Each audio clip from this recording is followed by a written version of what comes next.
Jangan pernah terpecah belah, walau kita berbeda, walau kita tak sama. Radio Republik Indonesia, kita Indonesia sesungguhnya.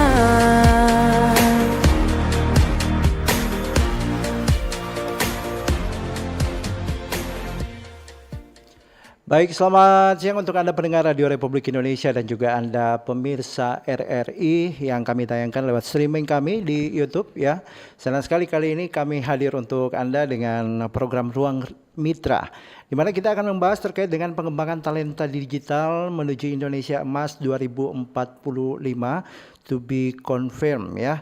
Dan sudah hadir bersama-sama dengan kami ada Kepala BPSDM Komdigi, Kementerian Komunikasi dan Digital, ada Pak Boni Pujianto PhD. Selamat siang Pak Boni. Selamat siang Pak Hendra. Ini sebenarnya ini masih pagi ya, jadi kita harus mengatakan pagi, semangat pagi begitu. Semangat pagi kalau begitu. Baik. 1 jam ke depan Anda juga bisa berinteraksi bersama kami untuk program Ruang Mitra ini, bisa langsung di line telepon yang kami siapkan ya.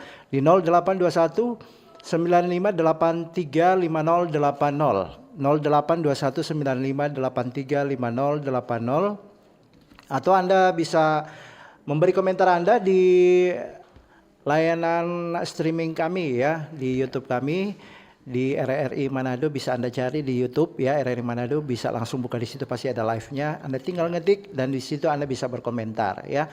Dan juga untuk Anda pendengar yang ingin bertanya lewat chattingan bisa ya, di WA kami juga di nomor tersebut. Baik, saya langsung ke Pak Boni. Ini pengembangan talenta digital menuju Indonesia Emas 2045. 2045 ternyata bukan hanya pada sisi kesehatan yang biasa kita singgung terkait dengan program stunting begitu ya, tetapi ini mengenai pengembangan sumber daya manusia kita terkait dengan bagaimana kita menuju Indonesia Emas, yang artinya di sini kita sudah siap untuk berdaya saing dalam semua bidang termasuk pada pengembangan digital ya. Sebab itu kami bersama-sama dengan Pak Boni. Pak Boni, ini kita mengulas dulu ya, pertama bagaimana kemudian dari pemerintah Indonesia lewat Komdigi ini memprogramkan ini pengembangan talenta digital. Sebenarnya pengembangan talenta digital ini apakah akan dilakukan pada semua orang atau pada kalangan tertentu begitu Pak? Baik, terima kasih Bang Hendra. Pak, bisa saya mengarahkan dulu ya? Siap. Bisa mendekat sedikit dari mic-nya kami begitu. Siap, ini tampaknya harus saya perbaiki posisinya. Baik. Oke. Iya. Semoga lebih baik ya suaranya. Iya. Jadi bagaimana Pak? Apakah ini hanya pada kalangan tertentu apa semua orang yang akan dilatih untuk pengembangan talenta digital di Indonesia? Apalagi kan 2045 ini menjadi sasaran pemerintah Indonesia untuk terjadi perubahan besar dan ini memberi kemajuan pada Indonesia sendiri begitu. Terima kasih Pak Hendra. Jadi di dalam visi Indonesia Emas 2045 itu kita memiliki cita-cita menjadi negara besar ya, negara yang mandiri, berdaulat, maju dan berkelanjutan, kurang lebih demikian tagline-nya. Namun demikian kunci pokok untuk mencapai keberhasilan tersebut adalah terletak pada manusianya. Oleh karena itu Bapak Presiden, Bapak Prabowo memiliki berbagai program untuk mencapai target tersebut. Antara lain dari sisi sumber manusia harus diciptakan manusia-manusia yang sehat, cerdas. Makanya ada sejak dini mereka mengikuti atau diberikan makan bergizi dari pemerintah ya, dari anak-anak SD, SMP, SMA. Tidak kalah penting, pemerintah juga menggelar program sekolah rakyat dari Kementerian Sosial. Tujuannya apa? Ada kesetaraan bagi masyarakat yang tidak berpunya untuk tetap bisa mampu mengecap pendidikan.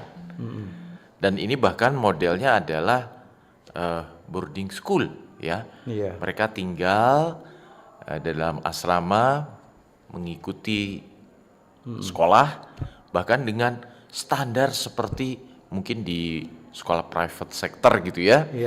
dengan fasilitas yang luar biasa. Kemarin kami bersama Bu Menteri Komdiji melihat bagaimana persiapannya di Yogyakarta. Kami harapkan mungkin persiapan yang di Sulawesi Utara juga tidak kalah cepat dan kalah siap ya, dibandingkan dengan kementerian lain, dibandingkan provinsi-provinsi lainnya. Jadi kunci pokoknya adalah bagaimana mempersiapkan sumber daya manusia semenjak dini agar mereka mampu bersaing di masa depan. Kurang lebih itu dulu. Ya. Baik. Ini kalau kita berbicara tentang bagaimana kemudian pengembangan talenta ini, semua orang pengen ya Pak, apalagi kan digital ini kan hampir semua sudah menggunakan handphone dalam berbasis Android maupun dalam iPhone dan lain sebagainya. Ini kalau kita berbicara tentang kesenjangan atau gap talenta digital di Indonesia, ini seperti apa melihat dari presentasinya, mungkin kajian ketersediaan dan kebutuhan talenta digital Indonesia di tahun 2023 sampai dengan 2030 ternyata yang dirancang. Seperti apa nih Pak dari BPSDM Komdigi sendiri mempresentasikannya? Baik, Bang Hendra. Jadi sebenarnya kami ada 2 kajian utama. Yang pertama dilakukan oleh salah satu konsultan internasional dari Kearney.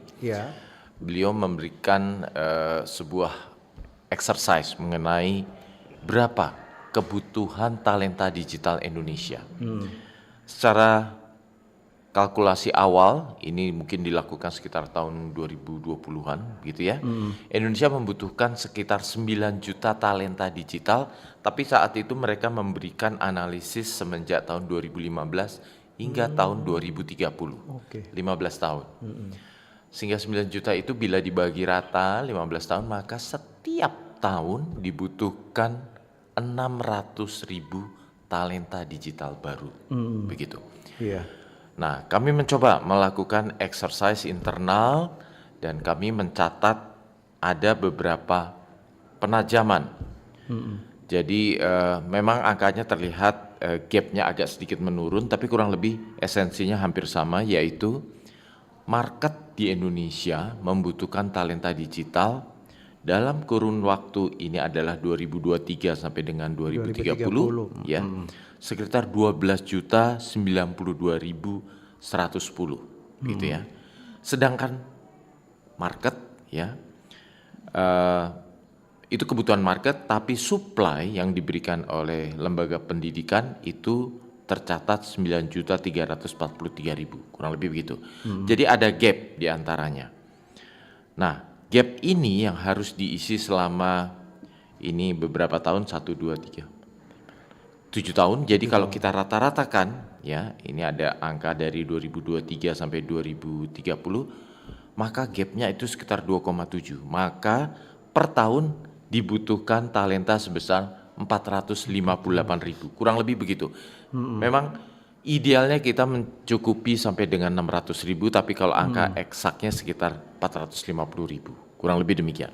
Itu adalah yang harus disediakan. Kalau tidak, pertanyaan menariknya ini Pak Hendra, kalau tidak, pasar kita akan diisi oleh talenta digital dari negara tetangga.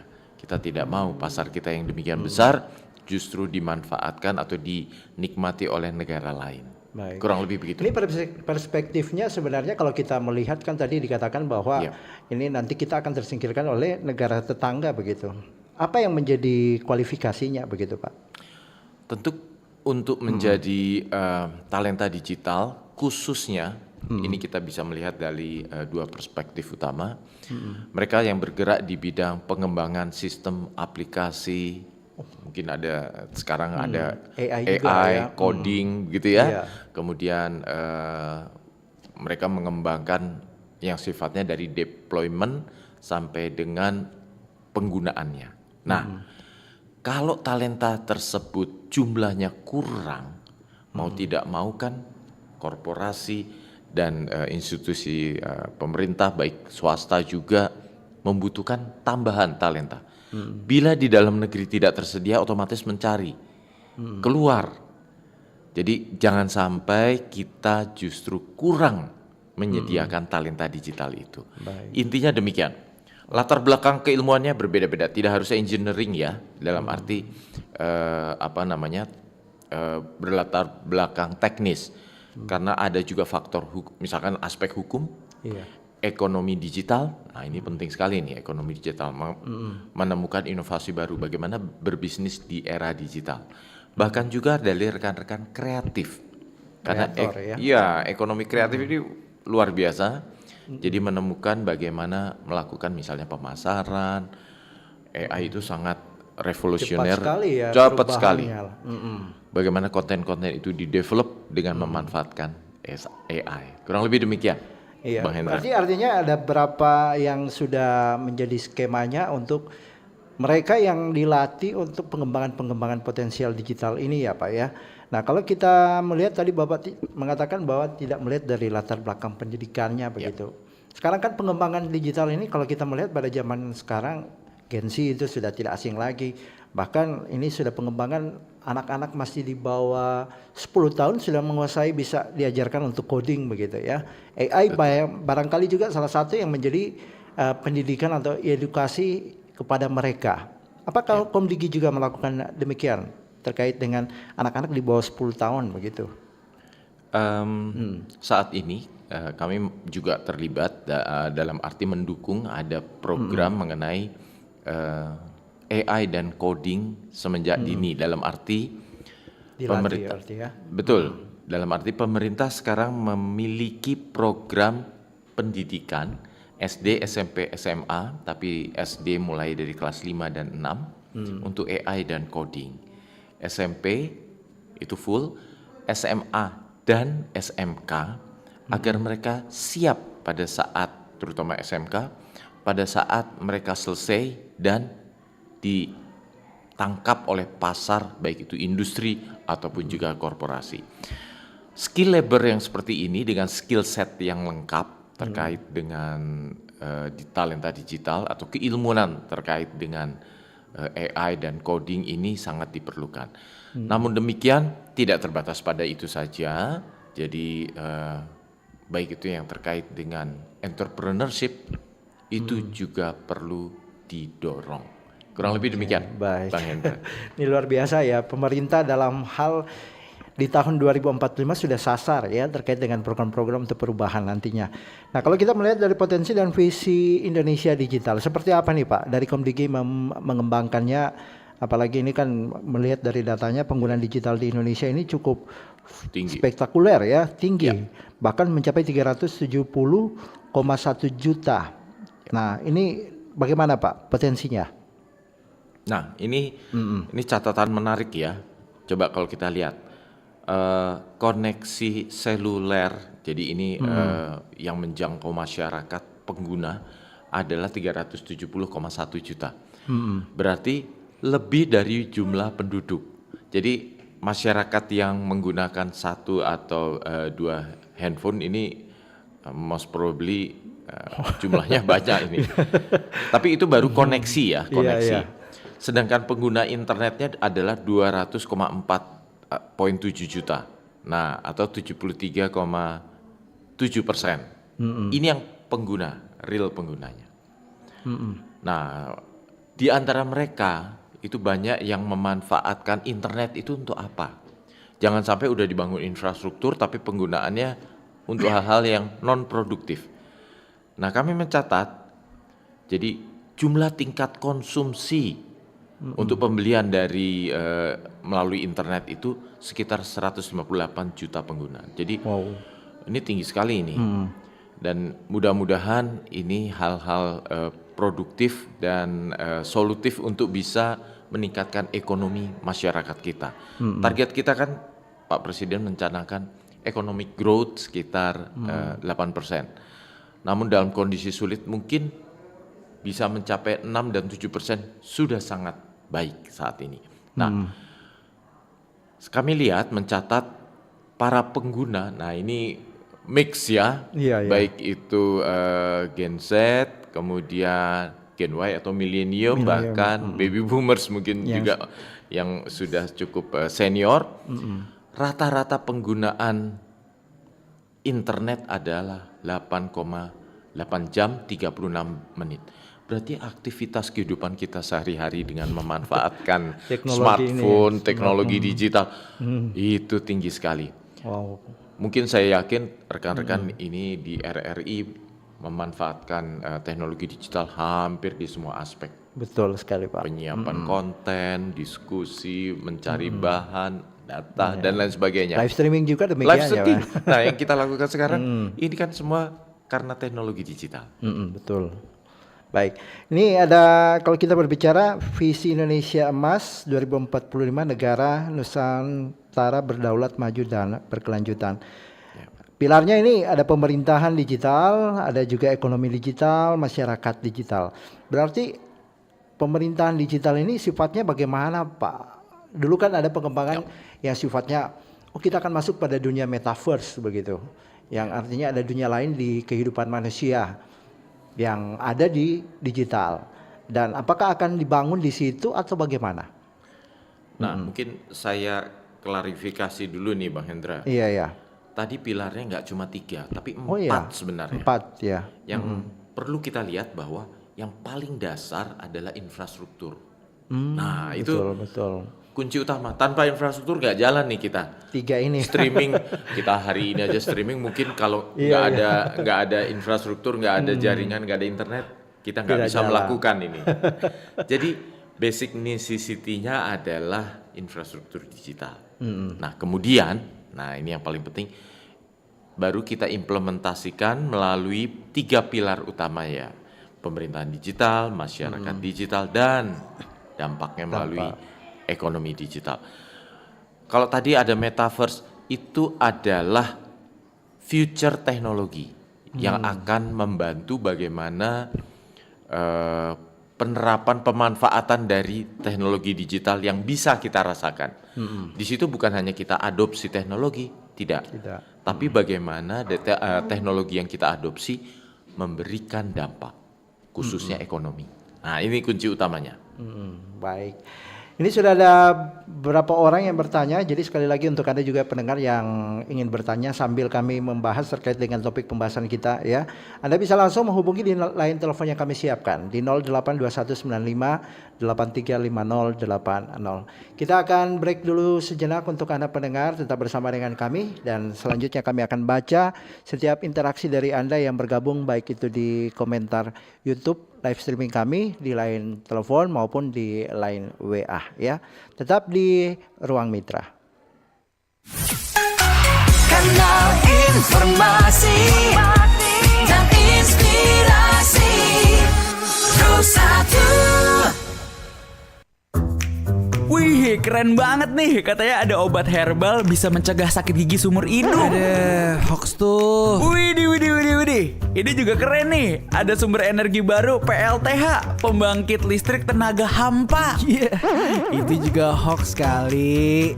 Lu bacanya apaan sih? Aduh, pantesan portal abal-abal lu baca. Kalau mau baca berita yang lengkap tapi udah verified, mulai dari berita nasional, internasional, olahraga, gaya hidup sampai hiburan, lu cukup klik rri.co.id. Di situ lu juga bisa streaming RRI digital. Aduh, makanya cek dulu biar gak kegocek di rri.co.id.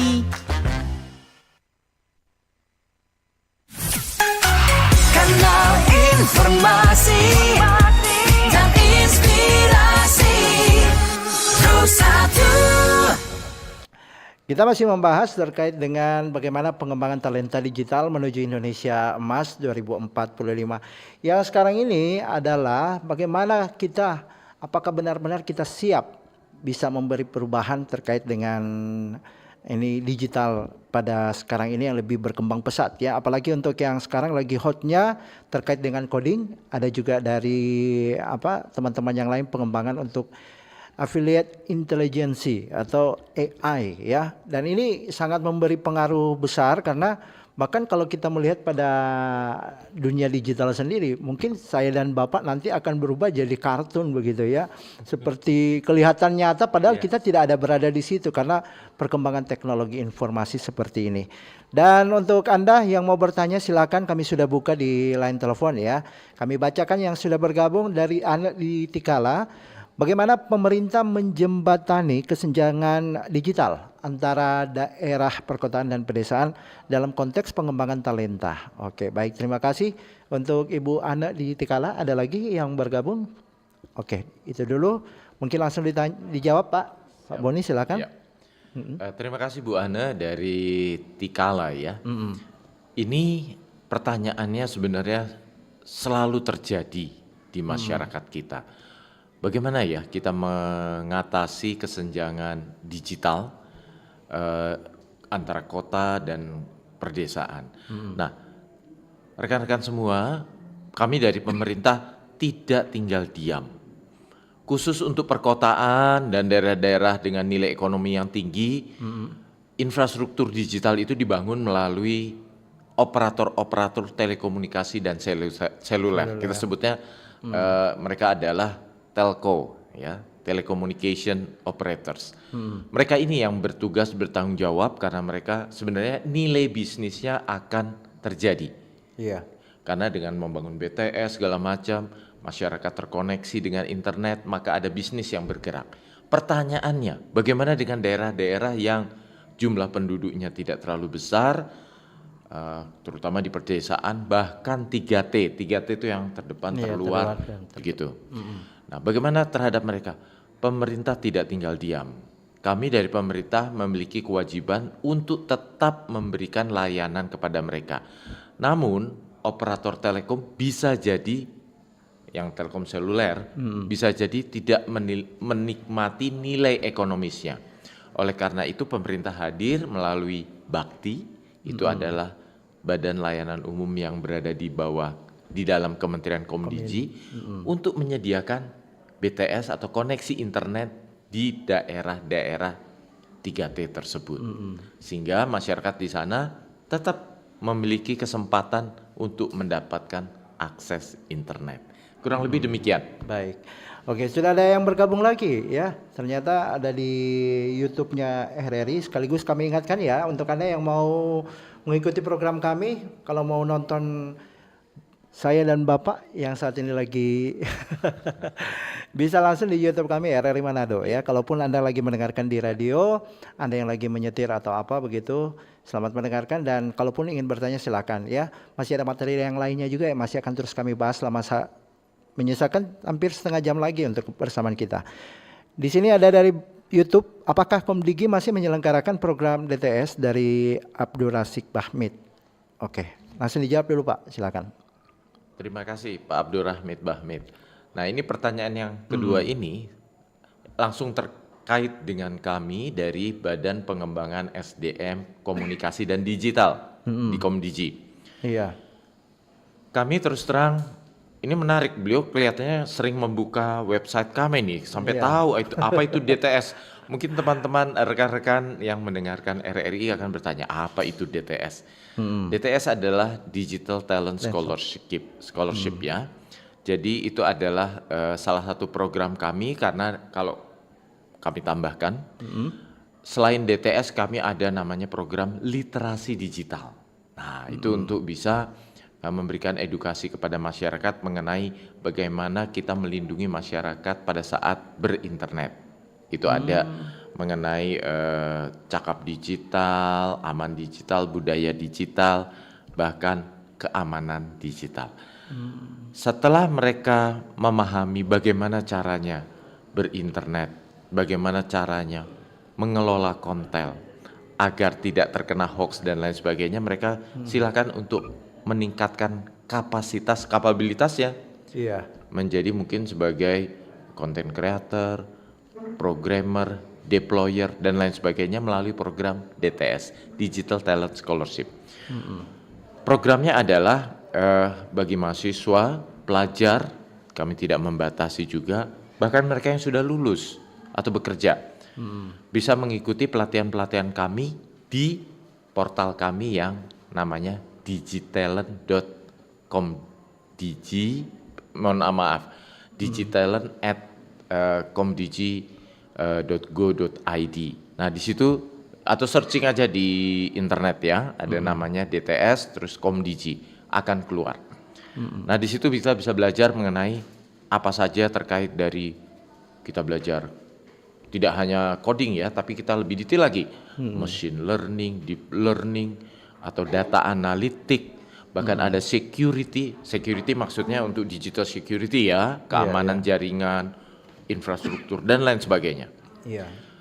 Dan dari program DTS ini begitu kalian selesai mengikuti berbagai, tapi ini online semua ya, bukan fisikal, online semua. Ini kita sebutnya sebagai Learning Management System. Silahkan di-download aplikasi Digitalent yang berada di Android ya.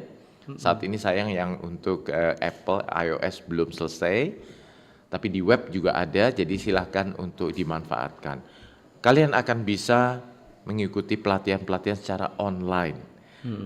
Kalau sudah selesai dan lulus, nanti ada proses selanjutnya yaitu sertifikasi. Maka Anda akan bisa memperoleh yang kami sebut sebagai kompetensi atau sertifikasi kompetensi dari aspek-aspek khusus yang dipelajari. Baik. Silakan dimanfaatkan. Luar biasa ya. Tidak berbayar, tidak berbayar, gratis. Gratis. Oke. Sekarang ya Pak ya. Forever. Ya sekarang, forever ya selamanya. Selamanya. Baik. Untuk selanjutnya ini kita berbicara tentang bagaimana kemudian pengembangan sumber daya manusia lewat talenta digital ini lebih mengarah pada, tadi saya suka ya bahasanya ada yang budaya talenta, ada juga ini keamanan untuk digitalnya seperti apa ya. Ini kita ini yang terjadi ke masyarakat lebih utama begitu ya Pak ya. Kenapa di konten media sosial, lebih khusus nih kalau Komdigi sendiri, masih ada juga sudah diperangi tapi masih banyak yang sering terjadi begitu terkait dengan judi online, ada juga pinjaman-pinjaman online. Yang pinjaman online mungkin kita yang dewasa ini tidak terlalu tidak terlalu, ada yang suka, ada yang tidak terlalu suka dengan konten-konten seperti itu yang muncul mungkin di beranda media-media sosial kita. Menjaringnya seperti apa? Apalagi kan ini kita berbicara tentang budaya, menciptakan budaya digital yang baik begitu ya. Ini judi online dan juga ada pinjaman-pinjaman online. Ini ada satu kasus yang saya juga kaget, saudara saya sendiri. Anaknya ini hanya tekan, tiba-tiba sudah mendapatkan uang. Begitu. Dari handphone orang tuanya sendiri. Ada yang main game online hanya tahu tekan, uang dari rekening orang tuanya itu dikuras habis begitu. Yang dilakukan oleh anak-anak yang belum memahami terkait dengan digital. Ini mengenai keamanan digitalnya begitu Pak. Bagaimana Komdigi akan melakukannya, apalagi ini kan kita lebih condong menciptakan visi Indonesia menuju Indonesia Emas ini di tahun 2045 kita berbudaya dalam digital. Silakan Pak. Ini penting sekali. Pemerintah makanya mendorong program literasi digital kepada masyarakat Indonesia. Targetnya 50 juta masyarakat Indonesia terliterasi. Saat ini program kami telah mencapai sekitar 30 juta masyarakat. Jadi masih ada kekurangan sekitar 20 juta masyarakat untuk kami literasi digital. Maksudnya gimana? Nah ini ibarat adalah kalau masyarakat agar sehat divaksinasi. Nah, kalau vaksinasi di era digital adalah diberikan pemahaman mengenai cakap digital, budaya digital, keamanan digital, dan juga etika digital. Tapi kita ditahan dulu Pak, ini karena sudah ada bergabung penelpon yang masuk ya, kami dulu menyapa memprioritaskan pendengar kita, masyarakat kita yang ada di Sulawesi Utara. Selamat siang. Halo. Ya, halo. Selamat siang, Pro 1. Iya, selamat siang dengan Pak siapa? Dari Komdigi, Kang. Iya. Kebetulan begini, Pak. Dengan siapa dulu, Pak, dengan di mana nih, Pak? Begini, saya sudah beberapa bulan mengadakan bikin pengeluhan ke Telkom soal signal. Bagaimana orang mau berkegiatan digital kalau orang pe signal, ya orang nado bilang mati-mati nyala, naik-naik turun. Padahal Pak kita di pusat kota, di kota Tomohon. Bayangkan itu. Dengan Pak siapa sebelumnya mohon maaf, dengan Pak siapa di mana dulu ini Pak? Pak Jokowi di Tomohon. Oh Pak Jokowi. Oke, lanjut Pak. Dan kedua Pak, kalau kita kan ikuti perkembangan. Bayangkan Cina Pak, semua 10G sudah mau pakai Kang. Mm. Nah, jadi bagaimana orang mau mengejar orang kalau orang sedangkan 5G, 4G saja mati-mati dia signal. Baik. Jadi kita kira juga Komdigi mesti mengontrol provider, jangan mau enaknya saja. Itu kan orang so beli, itu orang so bayar. Yang kedua begini Pak, ada juga hal menarik yang kita ikuti minggu lalu, pernyataan dari Bapak siapa dia itu yang Menteri P2MI Kang, yang dia bilang begini. Iya. Itu kan sarannya begini. Marilah kita berlomba-lomba kerja ke luar negeri. Ya, bagaimana orang mempersiapkan orang generasi kalau orang-orang yang terbobot kong cuma ke luar negeri. Itu kan jadi tanda tanya untuk orang. Baik. Jadi ada berapa hal juga itu. Mari yang menurut kita Pak itu yang perlu ada perhatian itu tuh soal tuh signal. Saya sudah ke RRI. Sampai sekarang ada memang. Bayangkan Pak, pernah berapa hari lalu saya sedang ada kegiatan penting. Tiba-tiba signalnya turun. Ya, orang Manado bilang tak stop dia kegiatan. Padahal itu kegiatan penting. Jadi saya kira itu juga mesti jadi perhatian bagaimana orang mau bersaing kalau orang sama yang Ibu tadi bilang. Tuh keseimbangan antara kota dan desa terlalu jauh. Bagaimana dia? Sedangkan saya di kota saja merasakan hal itu. Jadi saya kira mungkin itu mesti jadi perhatian lagi dari Komdigi terlebih pemerintah. Tak kira Kami sudah tangkap itu Pak Bapak. ya. Makasih Baik. banyak Pro 1, selamat siang. Selamat siang Pak Jokowi yang ada di Tomohon. Ya, ini masukan yang baik begitu, bagaimana kemudian memperbaiki terkait dengan jaringan sudah di perkotaan tapi ternyata seperti itu yang terjadi, dan bagaimana pengembangan yang lainnya. Ada Om Nyong, kami pernah mengikuti program DTS dan program ini baik dalam mengembangkan kompetensi. Saran saya mungkin lebih gencar lagi sosialisasi tentang DTS ini baik bagi pekerja maupun pelajar. Terima kasih ya dari Om Nyong. Dan selanjutnya ada lagi yang bertanya? Sudah tidak ada lagi ya. Oh iya, sektor digital apa saja yang paling strategis untuk dikembangkan demi mendukung Indonesia Emas 2045 dari Alfa di Winangun, Manado ya. Terima kasih untuk Alfa di Winangun. Dijawab dulu Pak, silakan Pak Boni terkait dengan Baik. Ini Ya. tadi sempat terpending ya, bagaimana kemudian ini keamanan digital dan lain sebagainya untuk menciptakan 2045 jauh dari judul jadi online. Ada juga pinjaman online yang sifatnya mungkin yang membutuhkan ya iyalah pasti ya, tapi kadang-kali terjebak dengan yang namanya pinjaman online ini. Dilanjutkan kembali sebelum kita juga akan menjawab dari pertanyaannya Pak Jokowi yang ada di Tomohon. Silakan Pak. Baik, saya melanjutkan dahulu kenapa kita harus benar-benar memahami ekosistem kita di ranah digital. Bapak Ibu dan rekan-rekan sekalian, perlu dicanangkan bahwa kita harus benar-benar aman di dalam ruang digital. Ada beberapa aspek. Pertama adalah apakah informasi itu benar atau salah. Makanya sekarang muncul istilah hoax. Bagaimana kita bisa membedakan berita benar dan tidak. Karena berita benar dan tidak itu bisa bermacam-macam. Bisa misinformasi, disinformasi, bahkan malinformasi. Dalam bentuk berita saja sudah bermacam-macam. Dan itu harus hati-hati, kita harus bisa membedakan. Singkat kata, jangan cepat-cepat kalau ada berita tuh kita share. Iya. Cek fakta, benar atau tidak. Jadi jangan sampai kita ikut terlibat dalam menyebarkan berita-berita tidak benar. Yang kedua, kadang-kadang kita saat ini sangat terpesona dengan sosial media. Bahkan terima WA, terima telepon, mereka menawarkan produk, barang, dan lain sebagainya. Hati-hati, sekarang eranya digital yang mana mereka yang tidak baik begitu ya, memanfaatkan itu untuk hal-hal negatif. Kita menyebutnya sebagai scamming. Iya, betul. Scamming itu seolah-olah kita ditawarkan, silakan mendaftar sebenarnya ataupun memberikan iming-iming begitu ya, untuk kita mengklik sesuatu di dalam email, WA, padahal di situ akan disusupi oleh aplikasi yang mana mengganggu perangkat kita. Mungkin kita kenal beberapa waktu lalu istilahnya APK kalau di Android, itu ada undangan pernikahan, bahkan ada pajak, ada segala macam. Padahal itu bukan dari institusi sebenarnya. Oh, iya. Bahkan dari perbankan juga mereka melakukan seolah-olah perbankan, padahal bukan.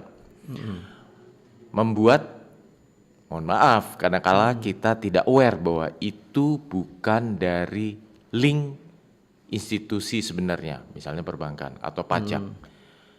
Begitu kita klik, dia menginstall APK-nya, HP kita terkontaminasi, bahkan dia bisa mengambil seluruh data-data Pribadi, kita, ya. data pribadi. Yang paling menakutkan adalah mereka bisa mengakses seluruh akses keuangan. perbankan. Wow. Iya. Jadi ada password perbankan dan lain sebagainya. Jadi hati-hati sekali, begitu ya. Tidak kalah penting kepada terutama anak-anak nih. Seringkali bermain game dan lain sebagainya, terus menggunakan kartu kredit orang tuanya atau akun bank orang tuanya untuk membeli apa? Bermacam-macam tools tambahan bagi gamenya. Dan ini mohon maaf para orang tua tolong jaga anak-anaknya agar tidak sampai mereka menggunakan tanpa batas akses keuangan Bapak Ibu sekalian oleh anak-anaknya. Tolong dikawal. Ini penting sekali. Baik. Nah, Tadi ada pertanyaan, kita langsung saja ke pertanyaannya Pak apa ya? Pak Jokowi. Jokowi yang ada di Tomohon. Ya, Tomohon. Ini terkait dengan jaringan di dalam ternyata masih juga Ya. masih Dalam kota nih lemot-lemot padahal ya. Iya betul. Tomohon. Ini masih terjadi dalam kota, apalagi kalau di luar ya, Luar. termasuk di daerah 3T begitu. Ya. Dan juga ini bagaimana kemudian pemerintah menyikapi terkait dengan kita sini sudah dilatih, ternyata kita mengembangkan negara lain punya. Digitalnya negara lain. Siap. Disikapi seperti apa, apalagi kan BPSDM ini paling banyak yang melatih kreator-kreator yang ada di setiap daerah ya. Termasuk saya sudah dilatih di sana Pak, terkait dengan jurnalistik. Gitu. Oh, iya, betul. Sudah dilatih, sudah bersertifikasi. Yang artinya semua bidang-bidang juga ya terkait dengan hal tersebut. Bagaimana Pak disikapi? Baik, saya jawab satu-satu ya Bang Iya, Hendra ya. silakan, Pak. Tadi Pak Joko dari Tomohon menanyakan bagaimana nih di dalam kota aja ada sinyal yang tidak kuat gitu ya, tidak stabil. Ini boleh dikatakan lebih achievable dalam arti Bapak Ibu atau Pak Joko tadi yang menanyakan bagaimana cara memperbaikinya sinyal di daerah saya. Kalau di perkotaan itu sinyal diselenggarakan oleh para operator telekomunikasi. Mohon maaf, silakan disebutlah dari Telkomsel, Indosat, XL dan lain sebagainya. Betul. Nah, kalau sinyal tersebut tidak kuat, maka Bapak Ibu sekalian bisa menghubungi para operator itu sendiri langsung untuk memberikan komplain mengenai kurang kuatnya sinyal. Biasanya di dalam BTS itu ada pemancar tapi dalam bentuk segmen gitu ya.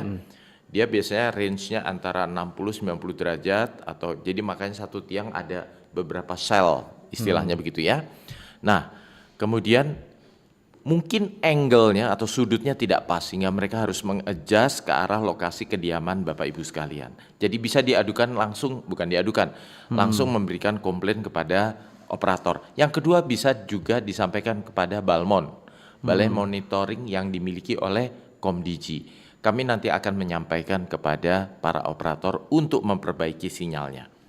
Itu mungkin jawaban untuk Baik. Pak Joko tadi ya. Bagaimana dengan SDM-nya Pak? Dilatih negeri sendiri tapi lebih mengembangkan di luar punya negara lain begitu maksudnya. Oke, ini mengenai talenta digital. Bapak Ibu sekalian, rekan-rekan semua, terutama generasi muda, bekerja tidak harus hanya di dalam negeri, bisa juga di luar negeri. Bahkan untuk pekerja digital itu lebih revolusioner lagi.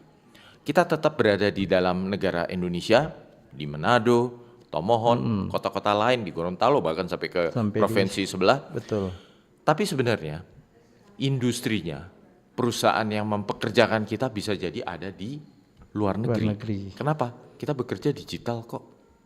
Kita membuat konten, kita membuat sebuah skrip, kita bisa membuat sebuah film, dan lain-lain sebagainya, animasi, membuat game, kolaborasi kerja, seluruh dunia. ChatGPT itu ya Pak ya.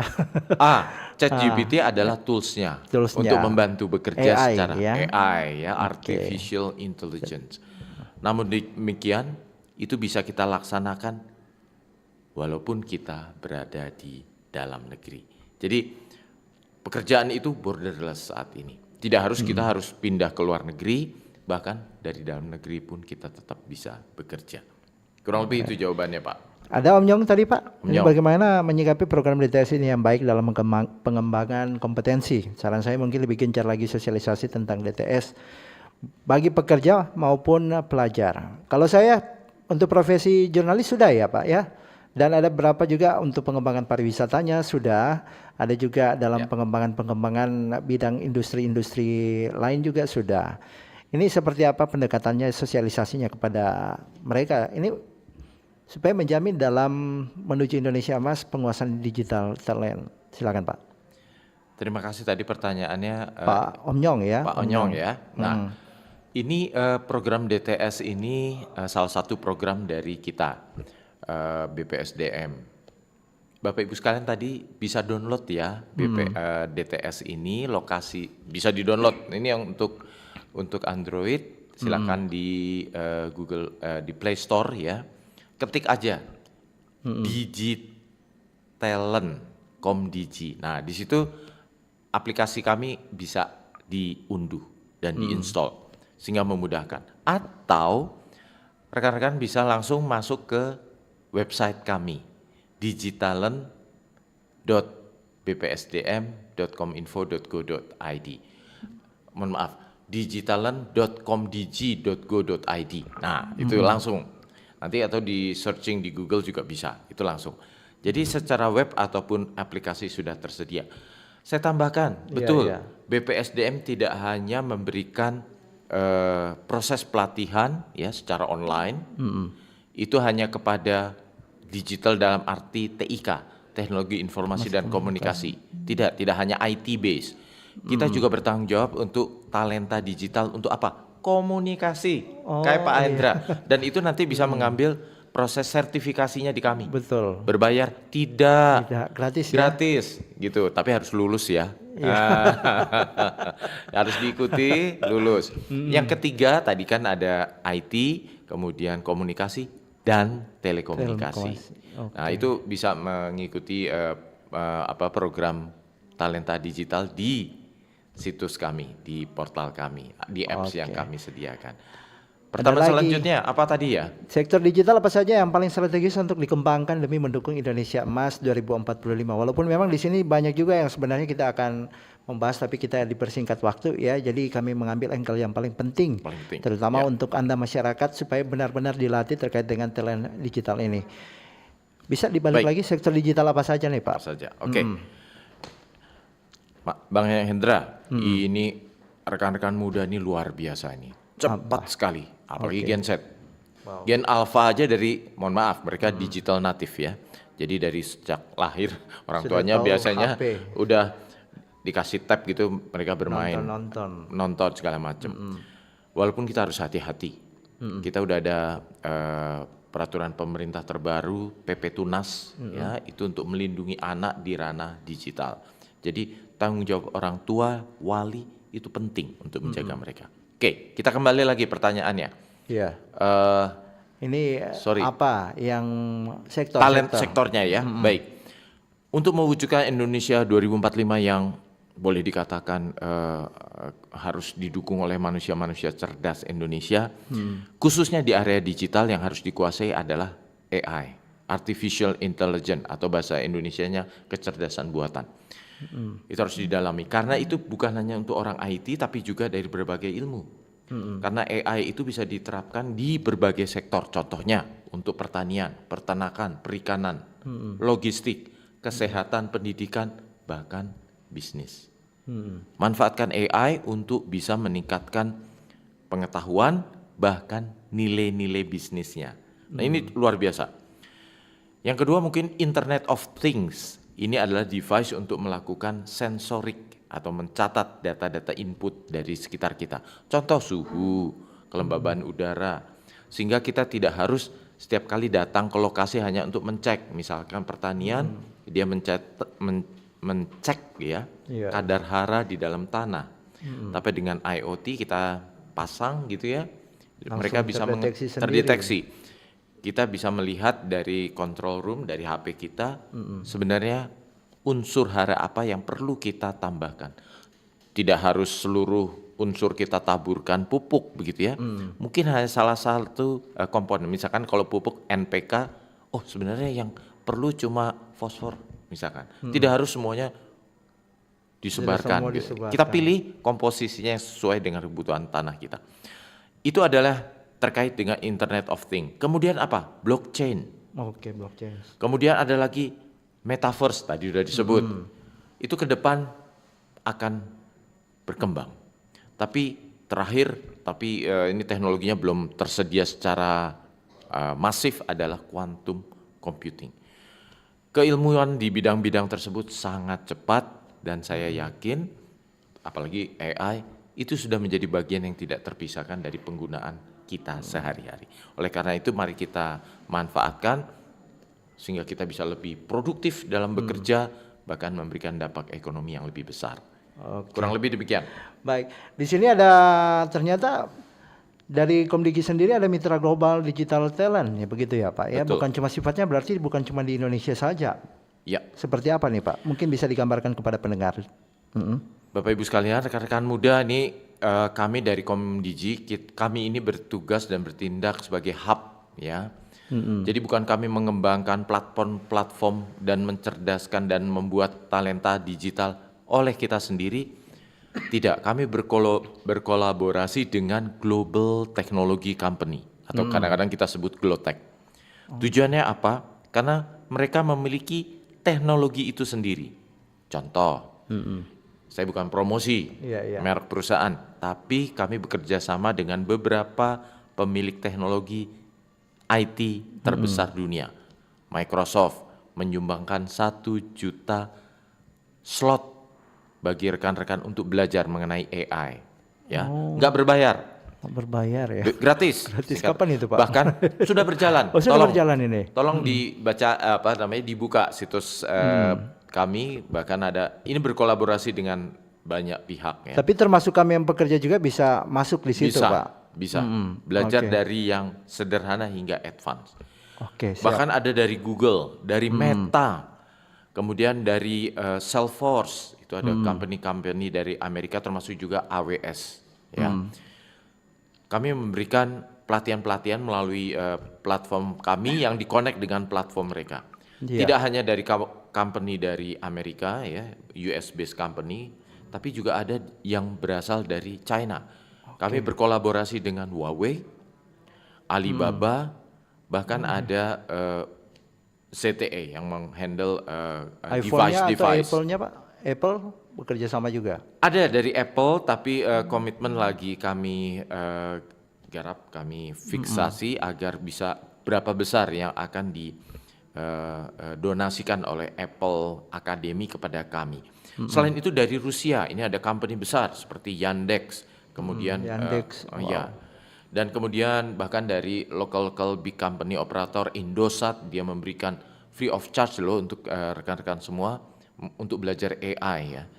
Jadi dari yang sederhana ya sebagai user aja itu ada levelnya dari beginner sampai advance. Karena kalau udah advance disebutnya prompt engineer ya. Nah, untuk meng-create Oke. sesuatu secara lebih pas. Baik, oke.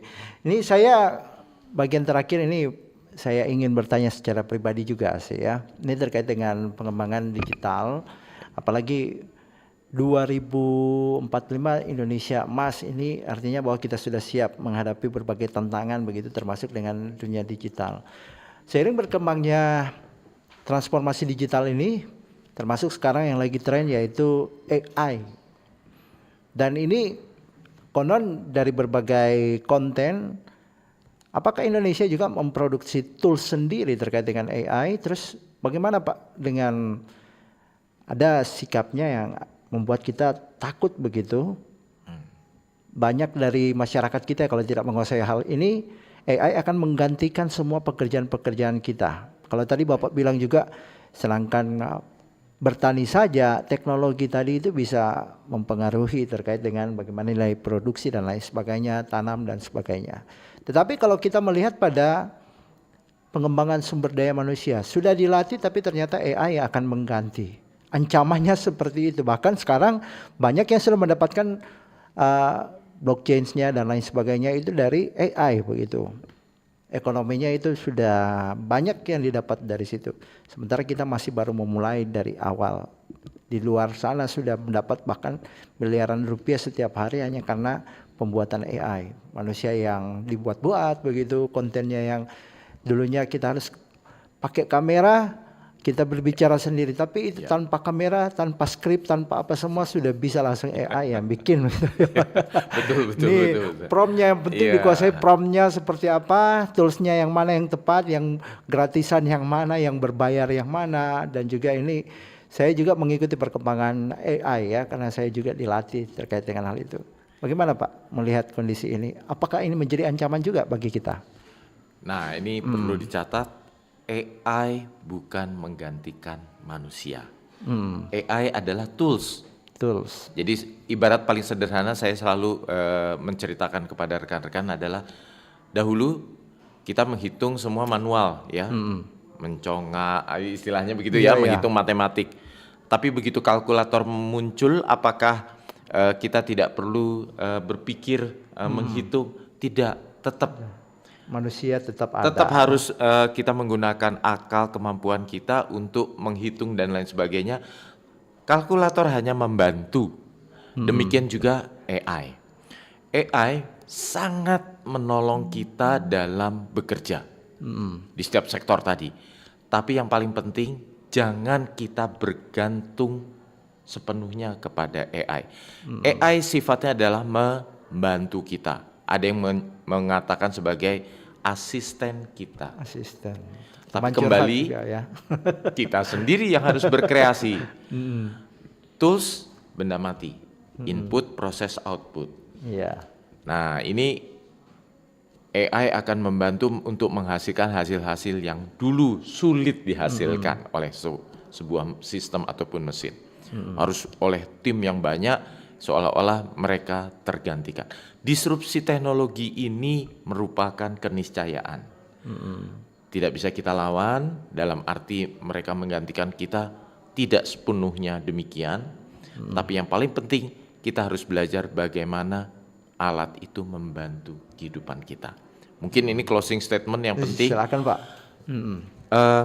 Nah, ini rekan-rekan muda sekarang seringkali ini kebiasaan nih ya. Iya. Kalau bertanya kemana? Kalau dulu kan kita istilahnya googling. Sekarang kita nanya ke AI. Nanya apa aja. AI belum tentu yang memberikan jawaban yang paling benar. Saya setuju. Karena itu tergantung ya. Black box kan. Input. Ini yang disebutnya garbage in, garbage on. Kalau inputnya salah, hasilnya juga salah. Betul. Kalau inputnya benar, baru hasilnya akan lebih tajam. Kurang lebih demikian. Jangan 100% menggantungkan pada AI. Karena dia belum tentu memberi jawaban terbaik. Betul. Saya pribadi saja tanya ke AI, saya Hendra, seperti apa Anda memprediksi? Ternyata dia tidak bisa memprediksi secara sepenuhnya ya, kepribadian seseorang. Baik, terima kasih banyak Pak Boni Pujianto, PhD, selaku Kepala BPSDM Komdigi, Kementerian Komunikasi dan Digital Indonesia ya, yang sudah bersama-sama. Banyak ya Pak ya sebenarnya yang akan kita bahas di sini, ada tata kelola dan inisiatif pengembangan talenta di Indonesia, ada juga pengembangan talenta digital oleh AI oleh Komdigi. Kalau tadi bisa langsung buka di websitenya ya. Kalau Anda yang ingin mendapatkan informasi lebih lanjut, dan juga bisa langsung ke BPSDM yang ada di di Jalan Pomoro, tepatnya yang ada di Teling itu, arah Banjer ke Teling dan juga Teling ke Banjer. Di situ Anda pasti ketemu dengan Komdigi di situ, BPSDM, karena di situ nanti Anda akan dilatih. Bahkan sekarang pemerintah memberikannya gratis, siapa yang nggak mau gratis gitu ya Pak ya?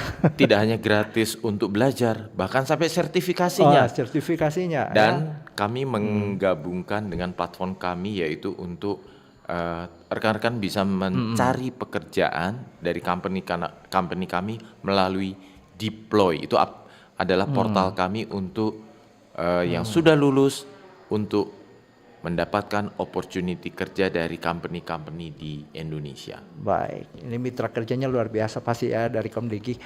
Saya Hendra Asa mengucapkan terima kasih atas kebersamaan Anda. Sampai jumpa di lain waktu dan lain kesempatan. Dan ingat, RRI terus mengudara untuk Indonesia. Bersatulah